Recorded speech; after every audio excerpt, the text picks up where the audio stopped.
Hey, family, and welcome back to Woman's Heart Podcast.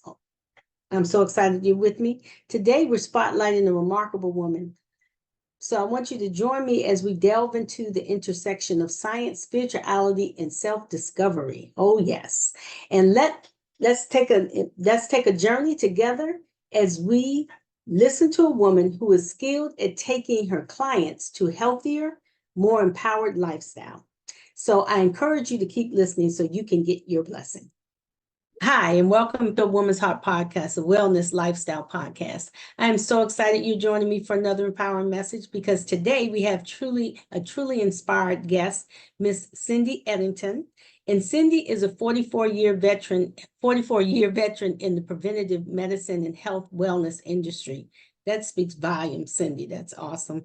And she has spent 35 years working in research and development. She worked in a variety of capacities over the years, with time spent as a bench scientist. That's impressive. Working in the clinical research operations, project program management, account management, and business development and consulting. So you have had a pretty rounded career. I mean, you've had opportunity to touch a lot of things. So in her spare time, Cindy became a certified transformational life coach and certified as a tapping into the wealth coach. Is that right, Cindy? Yep. Okay. She is also a registered yoga teacher and certified yoga therapist, a Reiki Master teacher, and emotional freedom technique practitioner. She has been coaching and teaching yoga for more than 20 years. I love that. I love yoga, by the way. Now, in 2020, she left her full-time clinical research operations position to start her own business. I love that you went into the entrepreneur side. Tranquil Heart Wellness, LLC, which focuses on women's health overall and wellness, physical, mental, emotional, spiritual, and financial. I love that. So think of me as your chief encouragement officer, setting the stage to deliver firsthand expertise from a phenomenal health coach, sharing some key insights as she has a passion for caring and helping others in the world. Welcome to the show, Cindy. Wow, thank you. I didn't realize that bio said so much. My goodness, to hear it read back. So it's a pleasure to be here. Thank you, Edna, for inviting me in. Awesome, my pleasure. We enjoy having you. And I'm going to go ahead and say, let's jump right on in. All right. You tell us from your heart who you are and what makes you get up in the morning. Yeah, so as you said, all of those things, but right now I really focus in on, the coaching piece of it. So who I am as a person, constantly evolving. I've been on the planet 60 some odd years at this point. And so I really just come from the heart to give to the women that I want to serve. And I specialize actually in helping women navigate the aftermath of divorce. Really guiding them through the challenges with newfound strength. Right? Because I experienced a very heartbreaking divorce myself. So I really resonate and understand the struggles with there can be a lot of self-blame, the financial worries that come with that. I was a single mom and just the anxieties with getting back into the dating pool. And so my mission is really to assist women in finding their inner grounding and really reigniting their passion for life, embracing their personal power, and renewing their hearts. That's my deepest desire and wish, is to really help as many women as I can move through these challenges faster and with greater ease, because I really want people to start living their best life now. I love that. Yes, you have hit the nail on the head. I love it. All of that.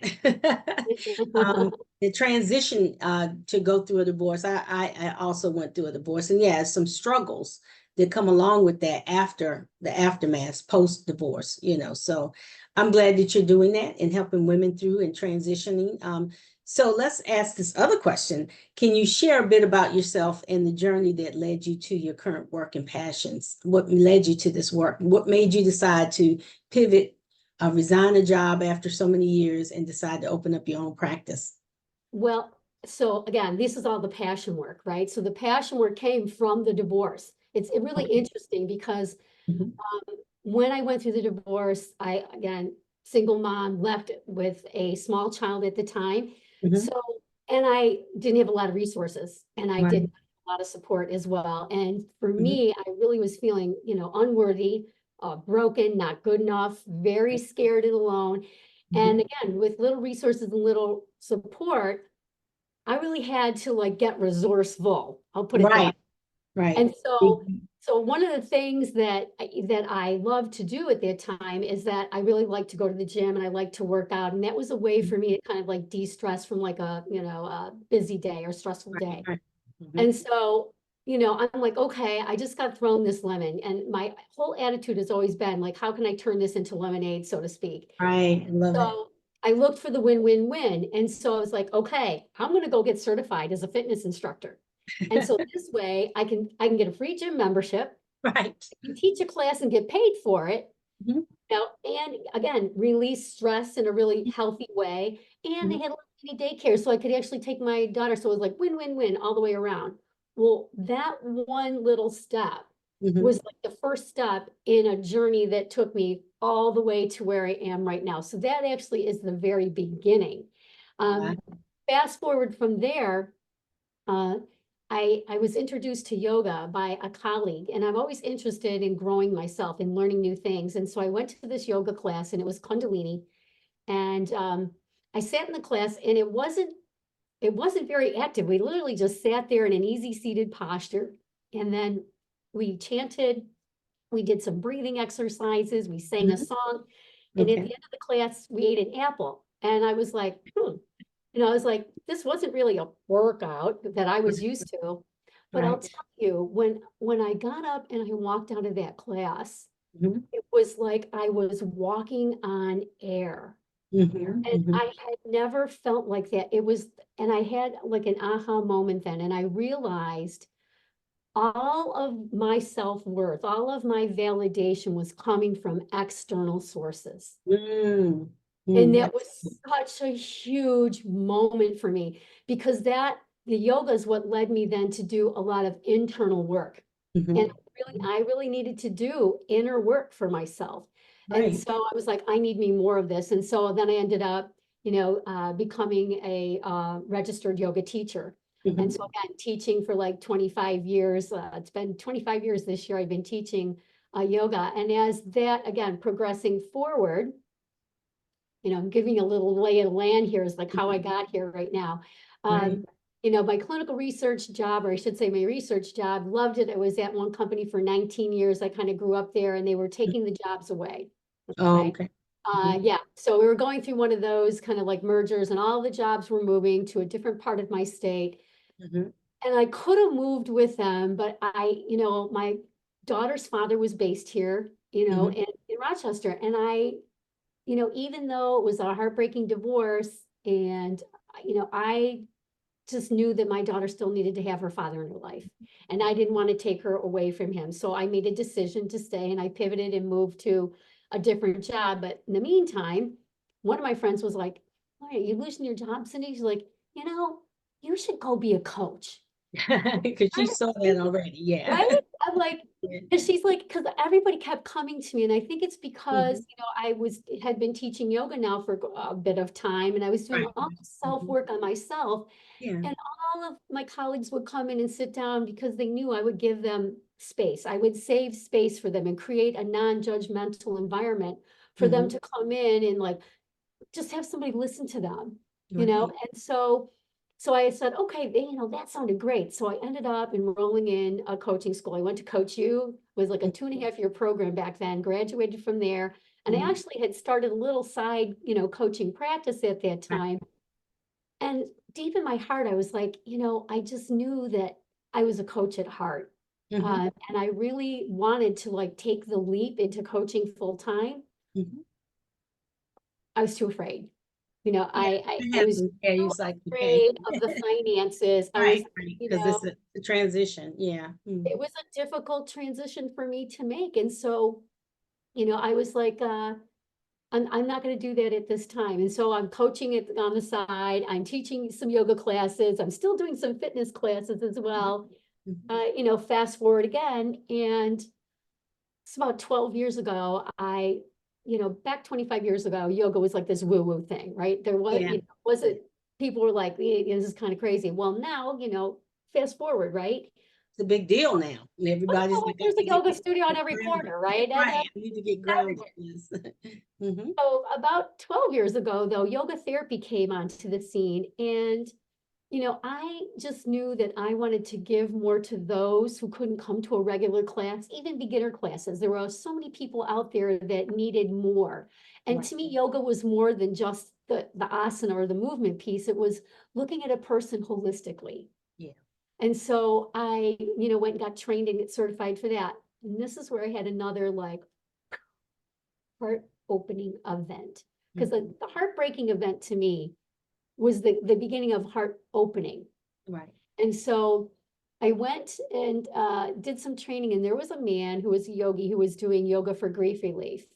And Mm. so I got to tell you, going through what I went through, one of the things that people do when they go through this, I armored up, right? Yeah. I armored up big time, and all of the training and programming, if you will, all the messages that were handed down generational were like, you can't be seen as weak. So I put on heavy, heavy armor, Hmm. and would not allow myself to be vulnerable. And Hmm. so I don't even know what he said. We were doing some poses. We were doing some really like guttural breathing. Hmm. Hmm. And something happened, and it felt like he pierced right through into my heart. And after he got done, I crumpled on the ground. And I started bawling my eyes out. I mean, what a way to clear the room. Like everybody else like bolted. They're like, like, Like, what the right. heck I'm is not sure going what's on going here? on. Right. Right. Just What's funny. going on here? And he just came over and sat by me, and I'm like, I'm shaking. And I looked at him, I don't know what's happening. I don't even know why I'm crying right now. Hmm. And he just held space for me. Hmm. And he was a somatic therapist as well. And I said, you know what? I'm going to work with him. And so I ended up being in therapy with him for about 3 or 4 years, and just come to realize what had happened through all of what I had gone through Right. Right. and building up this big heavy suit of armor is I didn't allow myself to grieve. And I had a big recognition that I was a master tucker of feelings. Hmm. I was like, oh, I don't want to feel that now. So I'll just Especially, tuck it's like, away. Yeah. great, Hmm. had this baby, I can't be, a crying mess in a corner. So Right. I did a lot of tucking of all of the things that I probably should have felt back then, Hmm. Hmm. but I didn't. And, Right. and so this was a way for me to really like go to the next level of my own journey, if you will. And he was like, Cindy, he goes like, he says, the way to your healing right now is you need to sit in sadness. And I was like, what? You're like, no, I don't want to do that. Right? But you had to do that to get to the other side. Right. Who wants to sit in sadness? I mean, Right. Right. human condition is run away from pain. I don't want to Right. sit. Right. That's real. Hmm. So it was really interesting because I think that again was just one of these moments where it was this big, big aha for me, Hmm. to just kind of continue down the line. And so all of these things, right, we're all just building and building and building in terms of my own inner work and building my inner self. But I Hmm. just knew that all of these things that I was adding in, I was so passionate about that because it was opening me up in different ways. Right. And so hence, fast forward, you know, other things kind of came into the fold as well as my journey continued in terms of like becoming a Reiki master and EFT and going back to buff my coaching skills because when I started my business, again, you say, how did I get here? Well, Hmm. 2019, I turned 60. And And I you said, you know what? Thank you.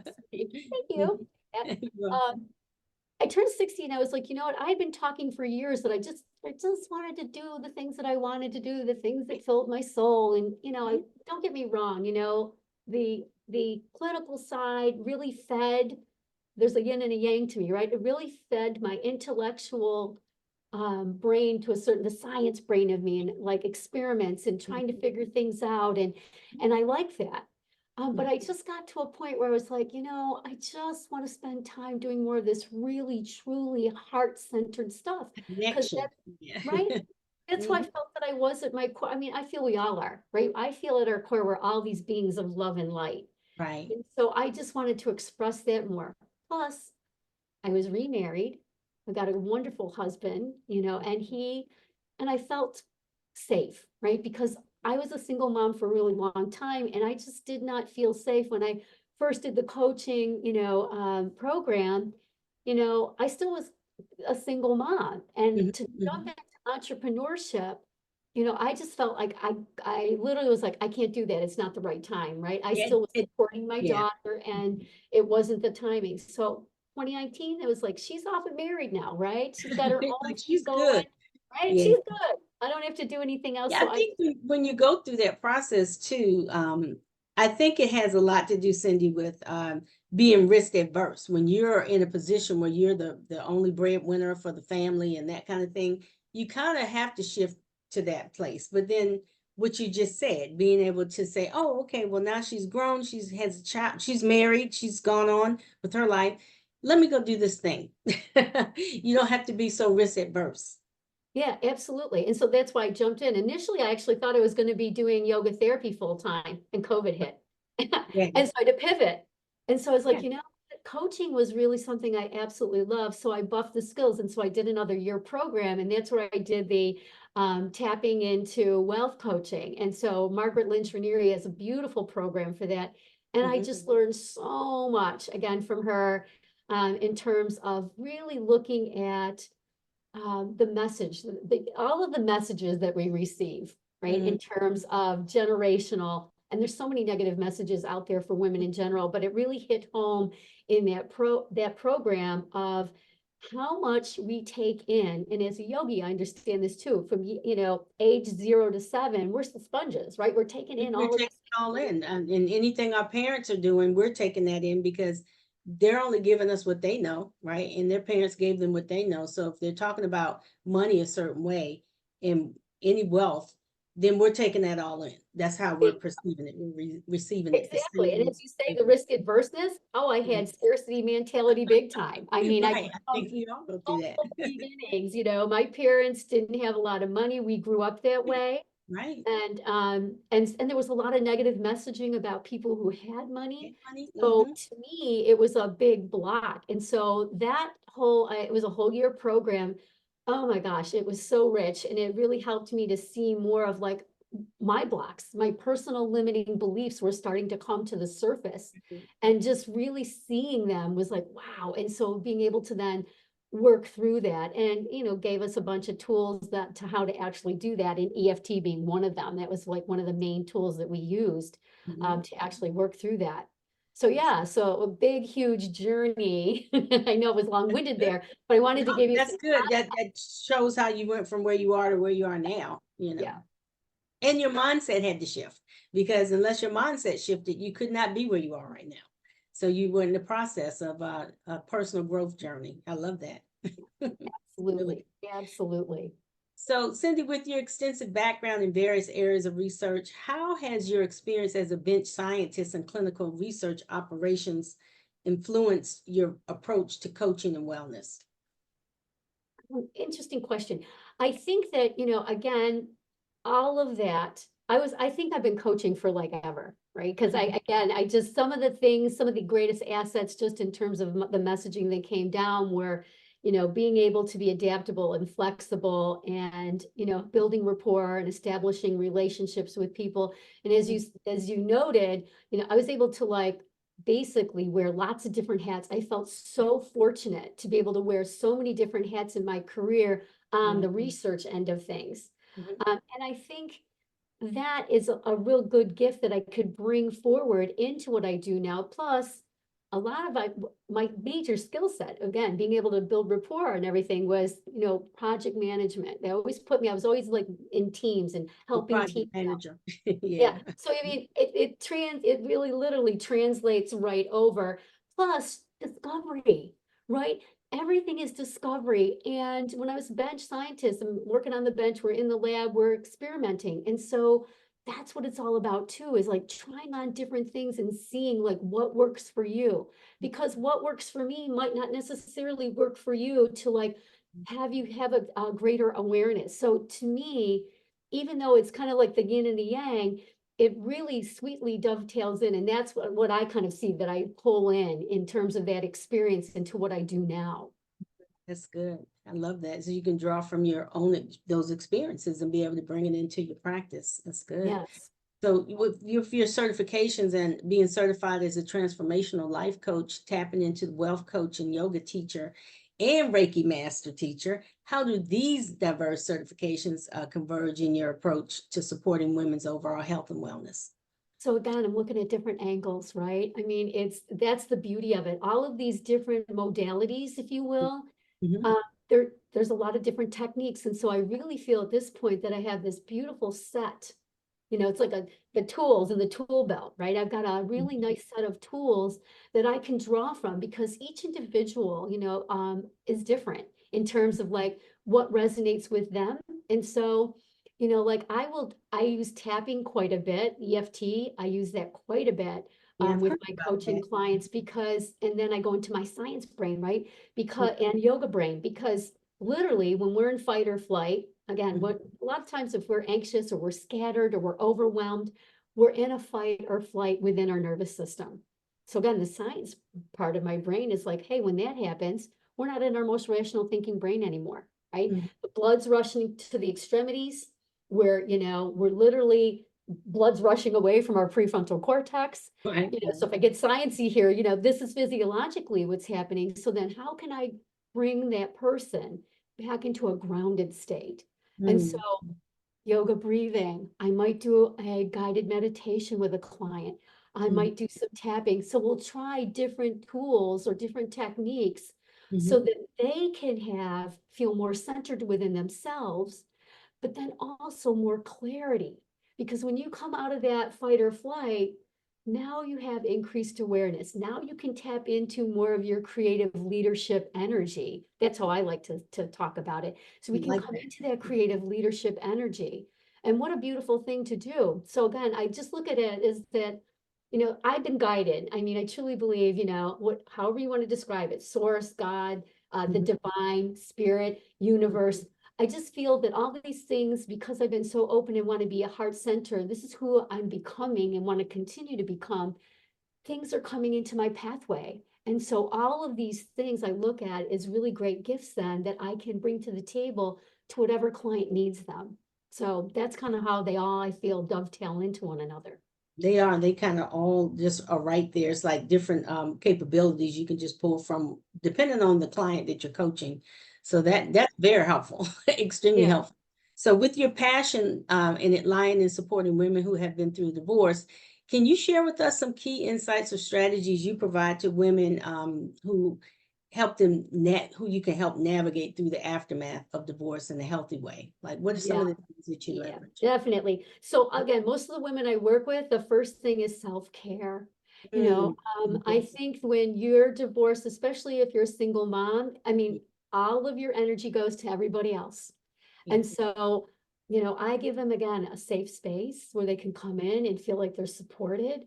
But self-care is the biggie, learning how to like put yourself, some women don't even have themselves on their list. And well, how do I know this? Because I've been there, Because you've been you there, know, you've walked I've people through been it. there, Right. Mhm. so it's like, how do you get on the list? So like tiny steps of doing things to like nurture yourself. Right. And the big thing we talk about all the time, because so many women are told, oh, if I take care of myself, I'm selfish. And it's such Right, a, right. Where right? is that even coming from? I know I've heard that before too. It's not selfish taking care of yourself, because if you take care of yourself, you can take care of everyone else, or you'll be depleted. Exactly. And so I do a lot of talking on that. So self-care to me is like almost the first and foremost thing that you need to start doing and taking small steps in that area. And Mhm. some of us, and I know I was too, this you're locked into a certain mindset. I can't, I'm not going to be a good mom. So it's all of that positive reinforcement, positive encouragement, letting them know, take a step. And, just letting them know too that look at it's a process. This isn't, it's taken me a couple of decades, right, to get to where I am right now in terms of moving through this and Mhm. just letting them know it's going to be two steps forward and you may take a step back and it's okay. Right, Because some right. of us, if we take a step back, then we're blaming and shaming ourselves all over again, right? Yeah, yeah. That's good. Thank you for sharing that. Yeah. So with you it looks like you've been a guest on several podcast shows. So what Couple few there. My year of yes. This is my year of yes. And I so love that. it's Good. yeah, and so I'm getting invited into a bunch of different podcasts. I just did an Good. hour TV show actually. this week as well. So I just, I'm asking, I'm like, bring it to me so that I can share. And yeah, so it's kind of neat.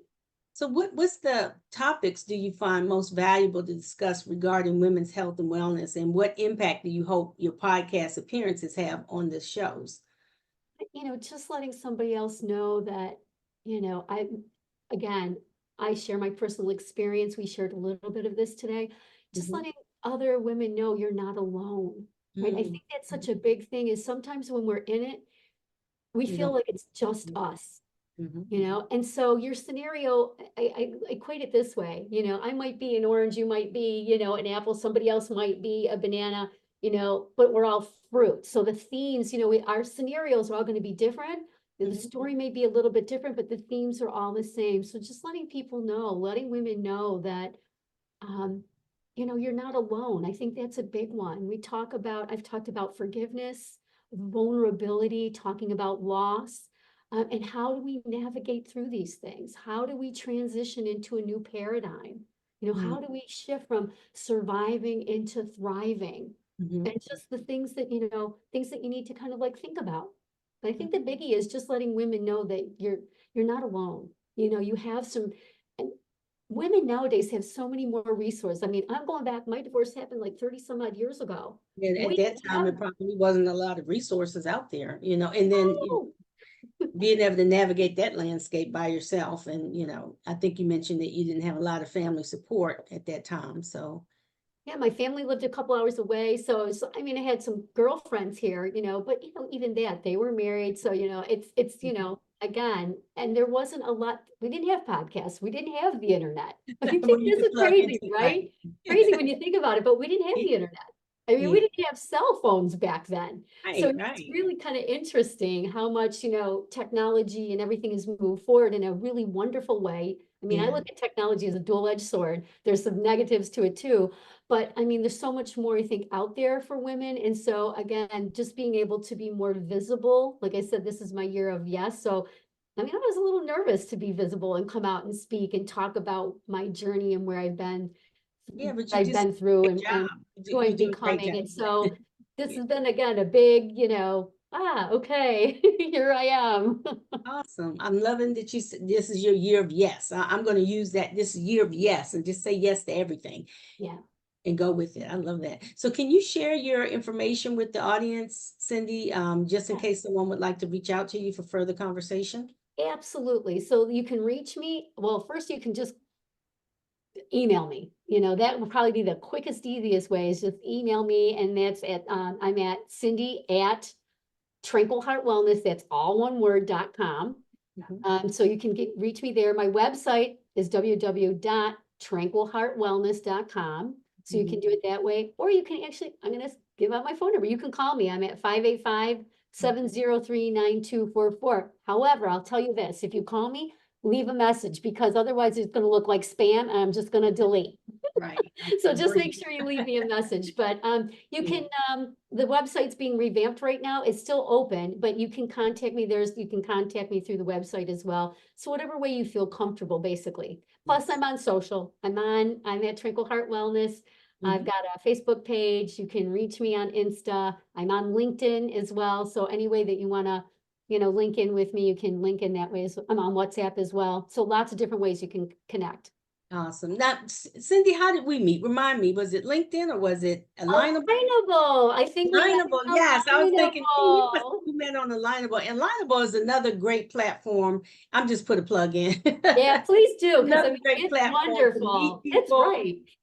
business owners, like-minded women. It's just been amazing. And every week I'm on the call with someone from Yeah, Alignable. I've met so many wonderful women on Alignable. It's amazing. Women in my area as well. Some of them actually became clients of mine, or we've done some retreats together. So it's really been meeting you. So again, just really incredible bevy of women.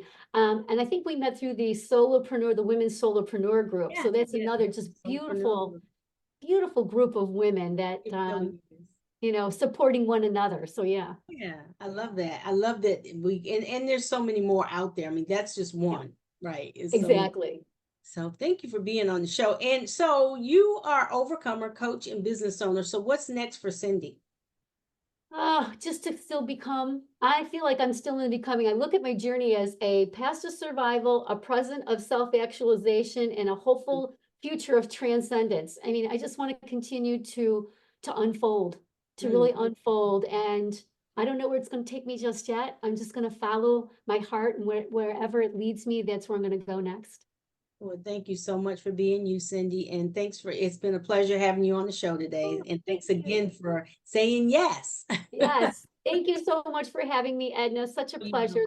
Thank you so much. Oh, you're welcome. So as we wrap up, I would like, and if you've enjoyed our time and with Cindy and I, remember to share this podcast, like and subscribe, and tell a friend. And you can connect with me, email me at voemetoday, or you can check out our website for our services and resources for Voices of Encouragement at www.voicesoфencouragement.com. Remember, be bold, be true, be kind, be you. And until we meet again, Ephesians 4:1, walk worthy of the call.